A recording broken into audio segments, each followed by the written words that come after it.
आप सभी को जय मसीह की प्यारे भाई बहनों। परमेश्वर इस वचन के द्वारा आप सबको बहुत सारी आशीष दे। ये वचन है नीति वचन अध्याय 3 युवकों को सलाह। जो हमारे जवान भाई बहन हैं, परमेश्वर इस वचन के द्वारा आप सबको बहुत बहुत आशीष दे। इस वचन को ध्यान से सुनिएगा मेरे प्यारे भाई बहनों।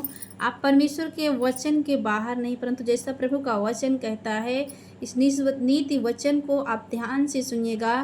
प्रभु इस वचन के द्वारा आपसे बात करे। आमीन। आइए वचन में चलते हैं। हे मेरे पुत्र, मेरी शिक्षा को ना भूलना, अपने हृदय में मेरी आज्ञाओं को रखे रहना, क्योंकि ऐसा करने से तेरी आयु बढ़ेगी और तू अधिक कुशल से रहेगा। कृपा और सच्चाई तुझसे अलग ना होने पाए, वरन उनको अपने गले का हार बनाना और अपने हृदय रूपी पटिया पर लिखना, तो तू परमेश्वर और मनुष्य दोनों का अनुग्रह पाएगा। आमीन। तू अति बुद्धिमान होगा। तू अपने समझ का सहारा ना लेना, वरन संपूर्ण मन से यहोवा पर भरोसा रखना। उसी को स्मरण करके सब काम करना, तब वह तेरे लिए सीधा मार्ग निकालेगा। अपनी दृष्टि में बुद्धिमान न होना, यहोवा का भय मानना और बुराई से अलग रहना। ऐसा करने से तेरा शरीर भला चंगा और तेरी हड्डियां पुष्ट रहेंगी। अपनी संपत्ति के द्वारा और अपनी भूमि की सारी पहली उपज दे देकर यहोवा की प्रतिष्ठा करना। इस प्रकार तेरे खत्ते भरे पूरे रहेंगे और तेरे रसकुंडों से नया दाख मधु उमड़ता रहेगा। हे मेरे पुत्र, यहोवा की शिक्षा से मुंह ना मोड़ना, और जब वह तुझे डांटे तब तू बुरा ना मानना, क्योंकि यहोवा जिससे प्रेम रखता है उसको डांटता है, और जैसे कि बाप उस बेटे को जिससे वह अधिक चाहता है। क्या ही धन्य है वह मनुष्य जो बुद्धि पाए और वह मनुष्य जो समझ प्राप्त करे, क्योंकि बुद्धि की प्राप्ति चांदी की प्राप्ति से बड़ी और उसका लाभ चोखे सोने के लाभ से भी उत्तम है। वह मूंगे से भी अधिक अनमोल है, और जितनी वस्तुओं की तू लालसा करता है उनमें से कोई भी उसके तुल्य ना ठहरेगी। उसके दाहिने हाथ में दीर्घायु और उसके बाएं हाथ में धन और महिमा है। उसके मार्ग आनंददायक हैं। हालेलुया। प्रभु का मार्ग कैसा है मेरे प्यारे भाई बहनों? आनंददायक। और उसके सब मार्ग कुशल के हैं।